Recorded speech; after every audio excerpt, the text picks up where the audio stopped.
¿Las editoriales pagan poco a los autores? ¿La ley del precio fijo es buena o es mala? ¿Qué ocurre con la cadena de valor del libro en España en comparación con otros países? Por un lado, tenemos al autor, que puede tener un agente literario o no.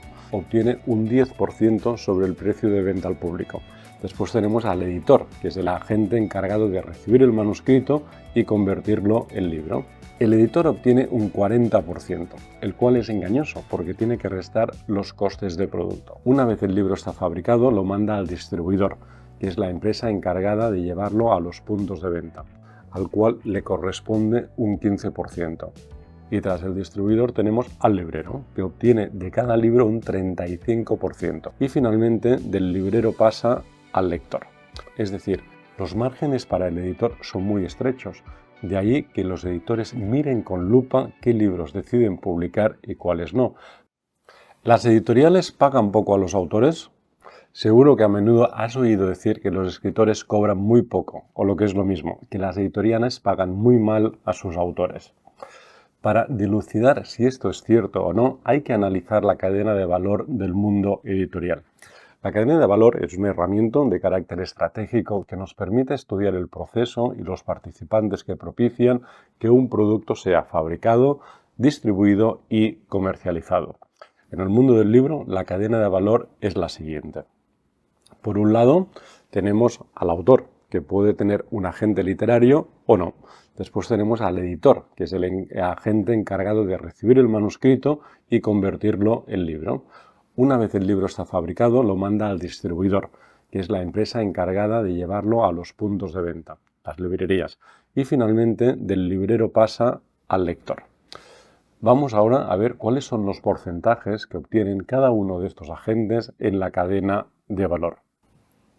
En este gráfico podemos ver cómo el autor obtiene un 10% sobre el precio de venta al público. Esta cifra puede variar entre un 8 o un 12%, pero nunca más, ya que los márgenes están muy ajustados. También puede ser que el autor tenga un royalty escalado. ¿Qué quiere decir esto? Pues quiere decir que al pactar con el editor pueda recibir, por ejemplo, un 8% hasta 5.000 ejemplares, que reciba el 10% desde el ejemplar 5.001 hasta el ejemplar 10.000 y que reciba un 12% a partir del ejemplar 10.001.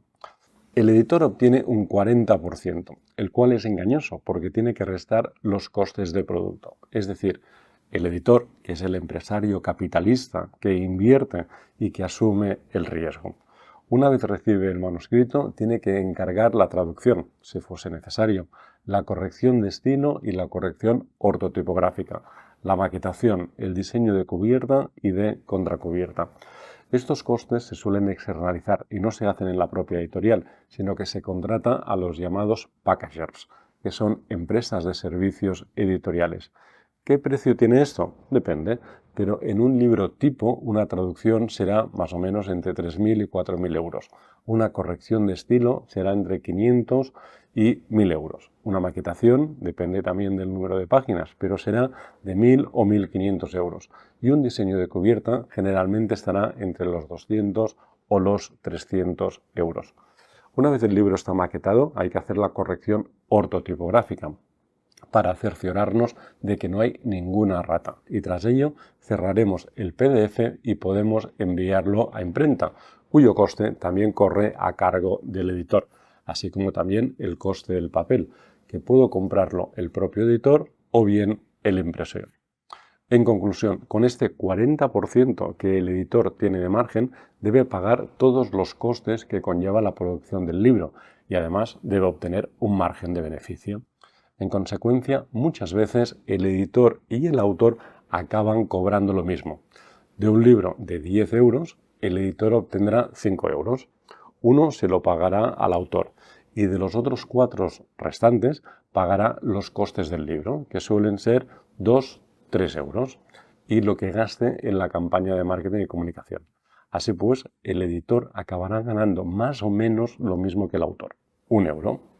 Con este beneficio, además, este euro sobrante, el editor tiene que pagar a los empleados de la editorial, el alquiler de la sede y el resto de gastos que tenga. Dicho en otras palabras, Los márgenes para el editor son muy estrechos, de ahí que los editores miren con lupa qué libros deciden publicar y cuáles no, pues si se equivocan y el libro por el que han apostado no vende, es muy fácil que acaben perdiendo dinero. Después del editor tenemos al distribuidor, al cual le corresponde un 15%. ¿Es fijo este 15%? No, dependerá del acuerdo que haya con el editor. La tarea del distribuidor es la de transportar los libros del almacén al punto de venta. Pero, ¿qué tiene que hacer antes de distribuirlo? Tiene que recibir un pedido del librero y para ello tiene a visitadores, a los llamados comerciales, cuya función será obtener un pedido lo más significativo posible. Una vez el agente comercial ha seducido al librero para que le haga un pedido, los libros van al almacén del distribuidor y más tarde a las librerías. Y tras el distribuidor tenemos al librero, que obtiene de cada libro un 35%, que tampoco es fijo porque depende del acuerdo que tenga con cada distribuidor o editor. Puede llegar este descuento en algunos casos al 40%, pero dependerá de la fuerza que tenga. También se suele decir que el librero es el que más gana, el que más dinero gana, pero esto no es cierto, porque su margen de beneficio tiene que restarle los costes del local, de la plantilla, de su sistema informático, etc. ¿Qué ocurre con la cadena de valor del libro en España en comparación con otros países? Pues que aquí, en España, tenemos la llamada ley del precio fijo, una ley según la cual el único agente que puede marcar el precio del libro es el editor y el resto de agentes tienen que ceñirse a esta decisión. Con el fin de garantizar una adecuada información al editor o importador, quedará asimismo obligado a indicar en los libros por él editados o importados el precio fijo. Cuando esto ocurre, decimos que el mercado no está liberalizado, ya que si lo estuviese, el librero podría poner el precio que quisiera. Esto explica que en otros países, como por ejemplo Estados Unidos, Amazon venda los libros mucho más baratos que en otros países. Imaginemos que un editor vende a Amazon un libro por 15 euros y el portal lo vende a 16 con el beneficio de un solo euro. En cambio, un librero que lo compra también a 15 euros normalmente optará por venderlo a 20 para obtener más margen y esto en consecuencia provoca que Amazon consiga más ventas al ofrecer mejores precios. ¿La ley del precio fijo es buena o es mala? Hay una gran controversia y hay partidarios y detractores. Es una ley que se hizo en su momento para proteger al pequeño comercio, porque se creía que el librero a la larga acabaría desapareciendo. La ley del precio fijo dice además que solo se puede hacer un descuento del 5% salvo en algunas excepciones, como las ferias del libro, donde se puede hacer hasta un 10% de descuento. Nada más, lo dejamos aquí y nos vemos en el próximo vídeo. Hasta ahora mismo.